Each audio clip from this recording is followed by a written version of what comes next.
mahal ka daw niya, pero hindi naman nagpaparamdam. Then, do this.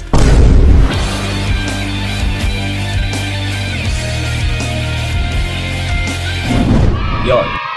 Ito mga utol, tatapatin ko na kayo. No?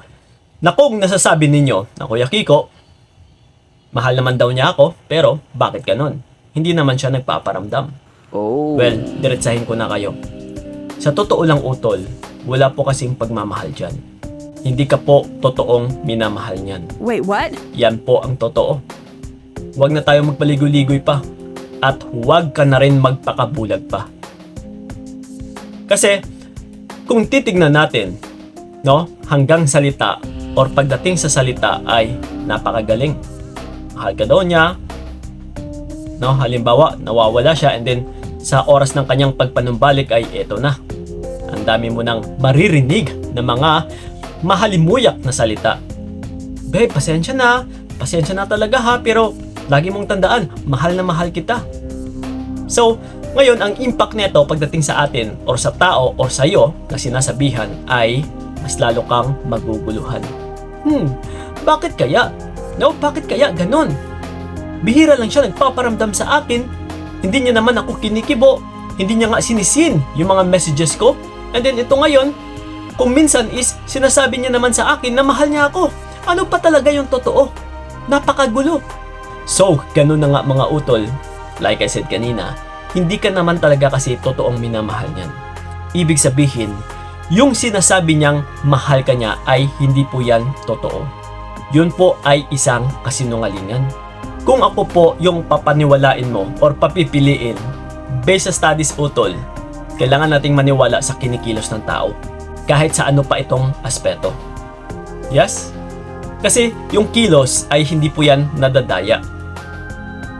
No? Sa subconscious mind ng tao, kung minsan, unaware tayo na yung kinikilos natin ay dito pala tayo nabibisto. Dito tayo mas lalong nahuhuli, no? Na kung ano ba talaga yung totoo. Kasi yung salita utol, napakadali lang naman nito iimbintuhin. Napakadali lang gawin. Napakadali lang i-construct. Mahal kita, sobrang mahal na mahal kita. No? Mahal na mahal kita higit pa sa buhay ko. Even me utol, kaya kong sabihin yun kahit kanino. No? Kahit sinong babae. Kasi sa salita, pwede naman nating sabihin yun ng nakapikit matay. No? Na bahala na, sabihin ko na lang ito sa kanya para maniwala siya. Kasi lalong-lalo na kapag yung buong pagkakakilala niya sa'yo ay madali lang mauto. Oh no! Yeah? Kaya ito ngayon, tuloy-tuloy ka pa rin niyang inuuto ng inuuto. Pinubola ka kumbaga. So ganun pa man mga utol. Alam nyo na ngayon, no, kung ano yung katotohanan. So bakit ka pa magpapabola? Bakit ka pa magpapauto? Okay lang ba sa'yo na yung maging or yung katangahan mo ay matutuloy ng matutuloy? Or tuloy-tuloy pa? Diba? So syempre, sino ba namang may kagustuhan ng ganito? Well, so ngayon Kuya Kiko, ano ba ang dapat natin gagawin? So nandito na tayo ngayon sa magiging solusyon. Nakarinig na ba kayo ng salitang Tango Ghost? Uy Kuya Kiko, mukhang nakakatakot naman yan. No? Tsaka parang hindi ko kayang gawin yan. Well, no choice ka na utol. Ito lang po yung tanging pamaraan.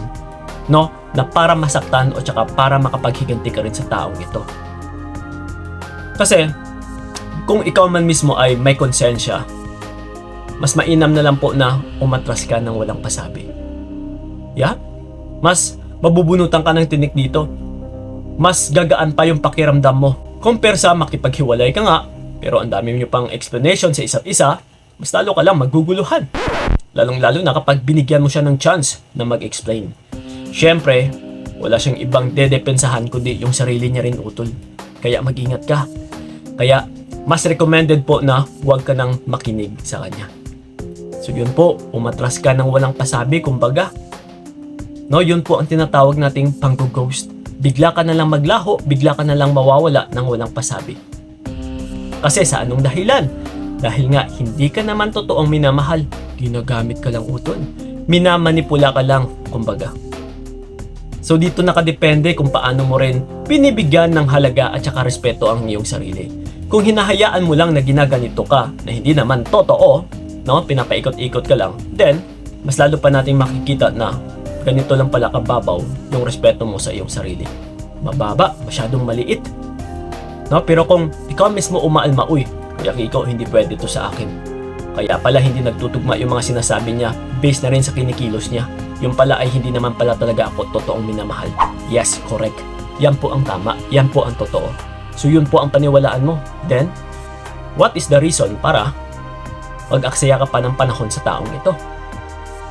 So bigyan mo ko ng magandang sagot. Wala. Diba? So kung wala, ano din ang rason kung bakit mag-aksaya ka pa ng panahon sa taong ito? Para mag-aksaya at saka mag-aksaya pa?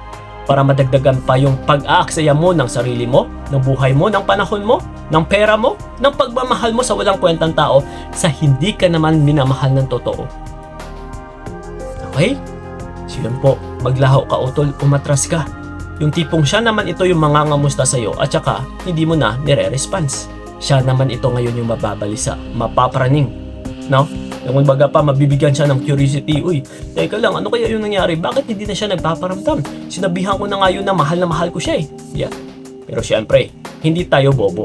Hindi ka bobo. Matalino ka. Alam mo kung ano yung totoo. Okay?